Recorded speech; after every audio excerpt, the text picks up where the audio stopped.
में मैंने एक आरटीआई लगाया था, चूँकि पासपोर्ट कार्यालय से जानकारी के लिए एसपी कार्यालय में आता है, वेरिफिकेशन के लिए, और उसके बाद संबंधित थाने में आता है। उसके बाद 1 महीने के बाद जब मेरे द्वारा कन्फर्म किया गया तो बताया कि जानकारी आपको नहीं दी जा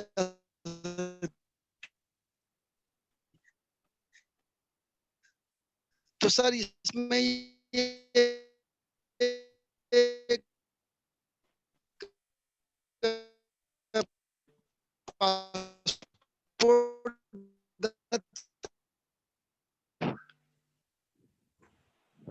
जी। हाँ, थोड़ा-सा नेटवर्क मेरा फिर डाउन पड़ गया था। आपने क्या कहा कि पासपोर्ट वेरिफिकेशन के लिए थाने जी। भेजा गया, फिर क्या? हाँ, हाँ। हाँ, थाने भेजा गया, पर वहाँ से थाने से संबंधित जो अप्लाई अप्लाई किए पत्र दे करके गलत तरीके से शपथ पत्र दे करके पासपोर्ट बनवा करके वो विदेश की यात्रा किया है। गलत तरीके से जी, शपथ पत्र बना करके हाँ, संबंधित विदेश की कार्यालय यात्रा किया है। को हाँ। जी। तो मतलब इस संबंध में पासपोर्ट आपका बनवाने मार्गदर्शन में चाहिए कुल कि मिला मेरे करके को हाँ। जी, जी, हाँ, जी, मतलब बिल्कुल। आपका प्रश्न पहले मैं यहाँ पे नेटवर्क की समस्या से थोड़ा-सा परेशान हूँ। मैं कोई समझ बात लूँ नहीं, आपका प्रश्न ये था कि पासपोर्ट बनवाया गया। हाँ, सुनिए थोड़ा-सा। पासपोर्ट जी। बनवाया गया, पासपोर्ट बनवाने के बाद गलत दस्तावेज दे करके पासपोर्ट बनवाया गया और गलत दस्तावेज दे करके विदेश यात्रा की गई। हेलो?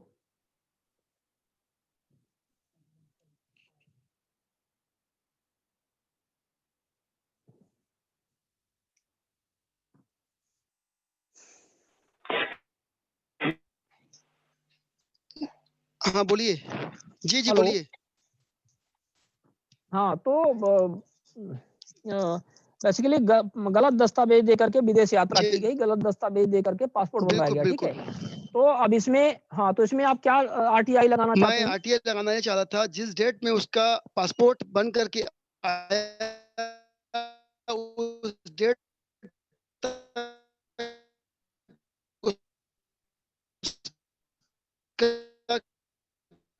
उसका गंभीर अपराध के पासपोर्ट से संबंधित जितने भी दस्तावेज आवश्यक होते हैं, उसकी छाया प्रति मेरे को चाहिए।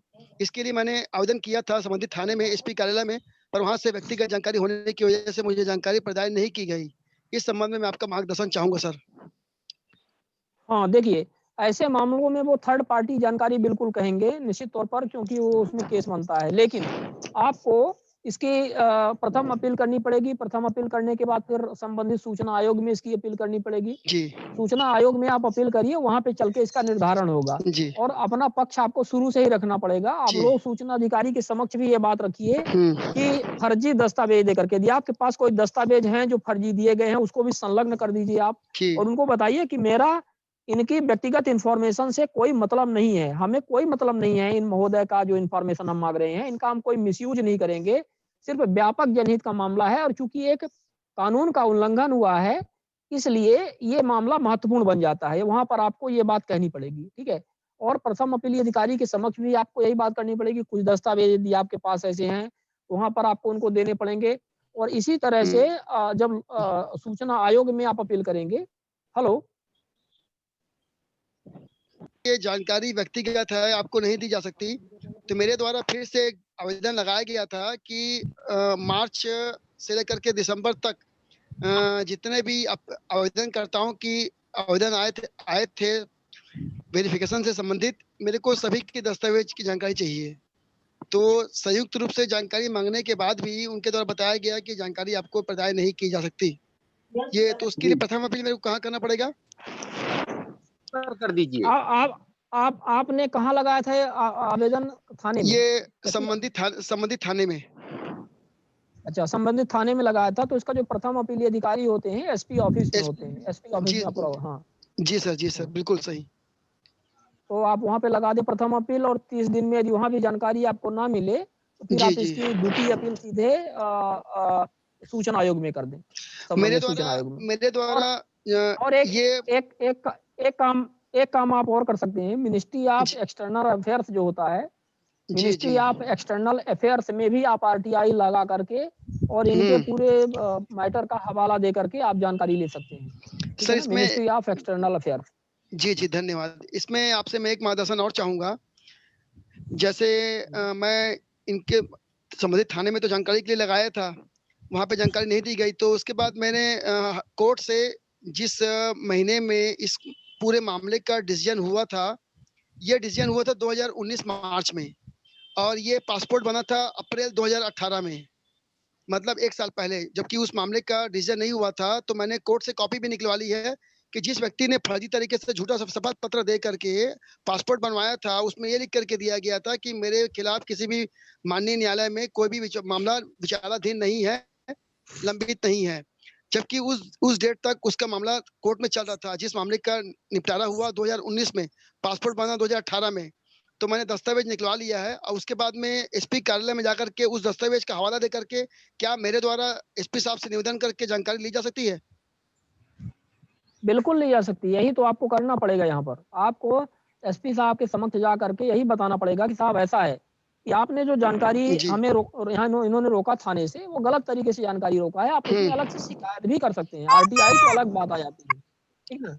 आरटीआई तो जी। एक अलग मामला है, जहाँ पर आप आरटीआई लगा सकते हैं। जब आपके पास इतने पुख्ता प्रमाणिक दस्तावेज हैं, कोर्ट वगैरह का आप बता रहे हैं, तो आप सीधे एसपी से जी। शिकायत भी इसकी कर सकते हैं, वो इसकी जाँच करवा देंगे। और फिर आपने जो शिकायत की हुई है, उस शिकायत पर आरटीआई लगा दीजिए कि भाई हमारे साहब हमारे द्वारा ये शिकायत की गई थी इस मामले को लेकर के। तो इसपे जो जाँच हुई है, जाँच प्रतिवेदन और की गई कार्यवाही का विवरण आप ले लीजिए उनसे। गोयल जी, समझ गए? तो ये भी आप कर सकते हैं, साथ में आप आरटीआई भी लगा सकते हैं। अब आरटीआई जब अगली बार आप इस मामले में लगाइए, तो वहाँ पर ज़रूर आप इस बात का मेंशन करिए कि आप आरटीआई क्यों लगा रहे हैं। ये व्यापक जनहित का मामला है, मिसयूज़ किया गया है, एक जो राइट्स है उसका मिसयूज़ किया गया है, और कैसे गलत हाँ, 420 करके और ये पूरा मामले को मतलब शिवानंद जी, मैं गलत तरीके से भी। क्षमा चाहूँगा, मैं आपकी आवाज़ सुन नहीं पाया, फ़ोन आ गया था। फिर से रिपीट करने की मेहरबानी करेंगे हुँ। प्लीज़। हमारा इसमें कहना ये है जी, कि जब आपके पास कोर्ट के दस्तावेज भी हैं और सारी चीज़ें हैं, जी। तो उसको आधार बनाकर आप संबंधित एसपी को शिकायत भी कर सकते हैं और उसकी जाँच की माँग कर सकते हैं। और फिर आप अपनी शिकायत की पर की गई कार्यवाही जाँच प्रतिवेदन पर आप आरटीआई लगा करके उनसे जानकारी ले लीजिए। बिल्कुल, बिल्कुल। और क्या तब देखिए, इसमें फ़ायदा ये होगा थर्ड पार्टी का, जहाँ तक इश्यू देखिए, हम थर्ड पार्टी की जानकारी क्यों निकालते हैं? जी, हम थर्ड पार्टी की जानकारी इसीलिए निकालते हैं क्योंकि थर्ड पार्टी ने कुछ गड़बड़ किया होता है, ठीक है? तो ये थर्ड पार्टी ने गड़बड़ यहाँ पे किया हुआ है, तो हम यदि गड़बड़ी जानते हैं तो हम शिकायत कर दें, ठीक है? जी। शिकायत करने के बाद में फिर हम उस शिकायत तो हमारी हो गई ना, भई हुँ।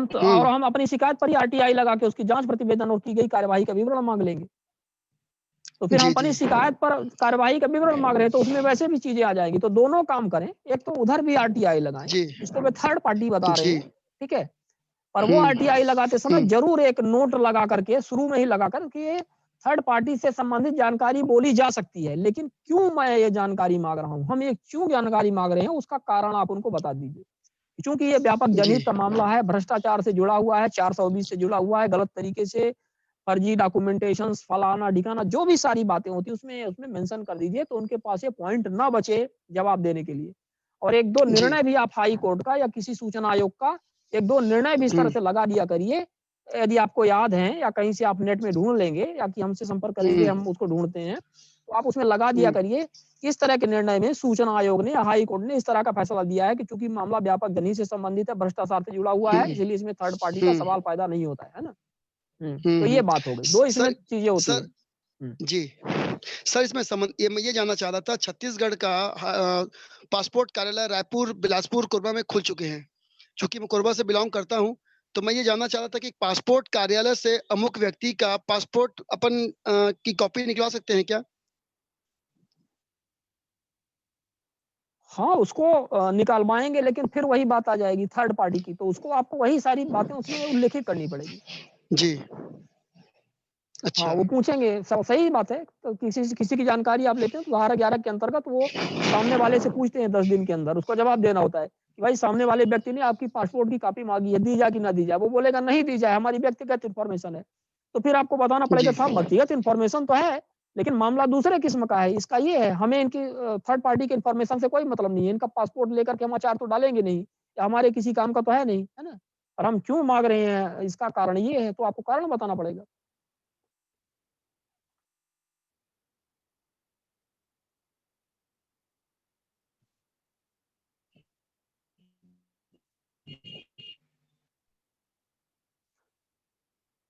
ठीक है, हमें लगता है कि आज का काफ़ी समय हो गया, इसमें 10:30 भी बज एक गए हैं, 1.5 घंटे का। जी। अ, सर 1 हाँ, हाँ। मिनट, जी। जैसे किसी व्यक्ति की जिस डेट में यात्रा पासपोर्ट के माध्यम से की गई है, उस डेट की यात्रा वाली टिकट अपने को अगर निकलवानी है, तो ये किस माध्यम से निकल पाएगा? टिकट निकलवाना चाहते हैं आरटीआई से? जी सर, प्लीज़, प्लीज़ मार्गदर्शन करेंगे। हाँ, सब आपको मिनिस्ट्री ऑफ एक्सटर्नल अफेयर्स से मिलेगा। पूरी जानकारी रहती है, जो पासपोर्ट जैसे हम जब बाहर विदेश जाते हैं और हम आते हैं तो पासपोर्ट जब हम बाहर इस तरह से कहीं जाते हैं, हमारा नेट की प्रॉब्लम हो रही है थोड़ी-सी। तो जी, जी, जैसे ही हम बाहर से आते हैं तो हम जब संबंधित एयरपोर्ट में आते हैं, तो वो पूरी इन्फॉर्मेशन वहाँ पे उनको देनी पड़ती है। और वो सारी जानकारी मिनिस्ट्री ऑफ एक्सटर्नल अफेयर्स को जाती है, विदेश मंत्रालय को पूरी जानकारी जाती है। वहाँ जी। पे आप आरटीआई लगा कर के पूरी जानकारी प्राप्त कर सकते हैं। जी, बिल्कुल, बहुत-बहुत धन्यवाद आपका। ये बहुत बढ़िया ग्रुप लगा मेरे को। मैंने पहली बार इस ग्रुप से जुड़ कर के बहुत अच्छी जानकारियाँ आपके माध्यम से मेरे को मिली है। निश्चित तौर पे ये जानकारियाँ मेरे को बहुत काम आएगी और मैं आप लोग का बहुत-बहुत धन्यवाद ज्ञापित करूँगा इस माध्यम से और जानना चाहूँगा ये मीटिंग ज़ूम ऐप से हर संडे को होती है क्या? हर हफ्ते हाँ, होती है ह क्या? हाँ, जी। हाँ, देखिए आज आज आज आपका थर्सडे हो गया ना, 9 से 10 हर थर्सडे को होती है और जी, संडे को 11 से लेकर के 1 बजे के बीच में होती है। यही सेम आपका चलिए लॉगिन और मैं आईडी बिल्कुल रहेगा जो आपके पास है। 11 हाँ, हाँ, संडे को आप जुड़ा करिए, जी, अच्छा बिल्कुल। रहता है वो क्योंकि उसमें से विशेषज्ञ लोग आते हैं और अच्छा एक डिस्कशन होता है। ये हमारी लोगों की वैसी कुछ लोकल किस्म की मीटिंग है जिसमें नए लड़के या नए आवेदन लगाने वाले या कुछ ऐसी चीज़ें जिनको डिफ़िकल्टी हो तो हम लोग सामान्य तौर पर चर्चा करते हैं। तो बहुत मैं स्पेशलाइज़ इसको अपन नहीं बोल सकते हैं, जी, जी। पर स्पेशलाइज़ प्रश्नों का जवाब भी यहाँ पर मौजूद है, ऐसा नहीं है। लेकिन हम ये हुँ, उम्मीद करते हैं कि यहाँ पे क्योंकि लोकल ग्रुप के मतलब ऐसी समस्याएँ जैसे अपील कैसे करना है, आवेदन कैसे लगाना है, कहाँ क्या डिफ़िकल्टी आ रही है, उसको क्या करना है, इस तरह जी। से अपन ज़्यादा डिस्कस करते हैं यहाँ बहुत बढ़िया, अच्छी जानकारियाँ आपके माध्यम से मेरे को मिली है हाँ, और पहली बार मेरा जुड़ना हुआ था, अच्छा लगा आज का डिस्कशन सुन कर के क्यों और हाँ, हाँ, और ठीक है, जी हाँ, ठीक है बिल्कुल नरेश मैं जी। आगे भी आप लोग का मार्गदर्शन मिलता रहेगा मेरे को। जी, इसके जी। लिए बहुत-बहुत धन्यवाद स्वागत है आपका। आपका जी, बिल्कुल। छत्तीसगढ़ से हैं आप ना?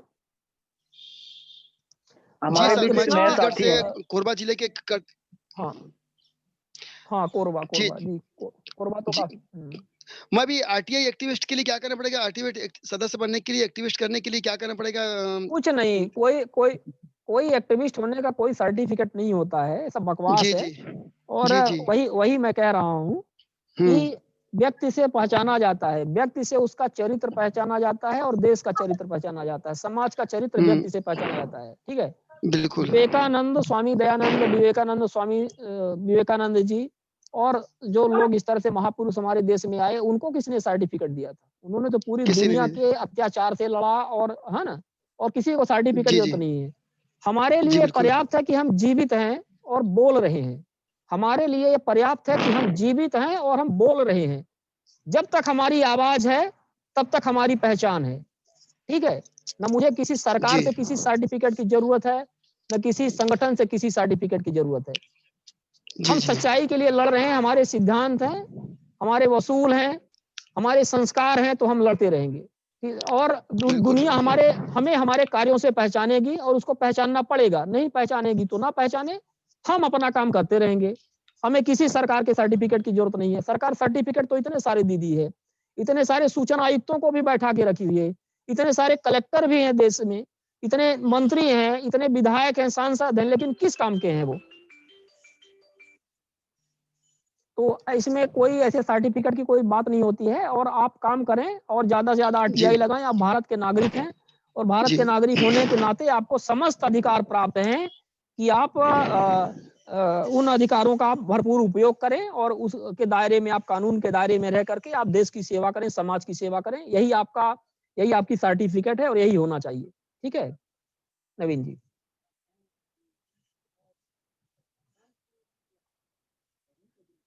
चलिए, नेटवर्क का भी इशू आ रहा है, अपन अब इसको यहीं पे क्लोज करेंगे। आप सभी लोगों का कार्यक्रम में जुड़ने के लिए बहुत बहुत धन्यवाद। धीरेन्द्र जी, नवीन जी, अरुणेंद्र जी, सुरेश जी, अभिजीत जी, मनराज जी, कृष्णा जी, सभी आप लोगों का बहुत बहुत धन्यवाद। और अगले संडे को फिर 11 से 1 के बीच में अपन मिलते हैं। 11 से 1 के बीच में कार्यक्रम का विषय आपका रहेगा एक तरह से स्वास्थ्य सेवाओं पर ही रहेगा। बहुत बहुत धन्यवाद आपका। ठीक है जी सर।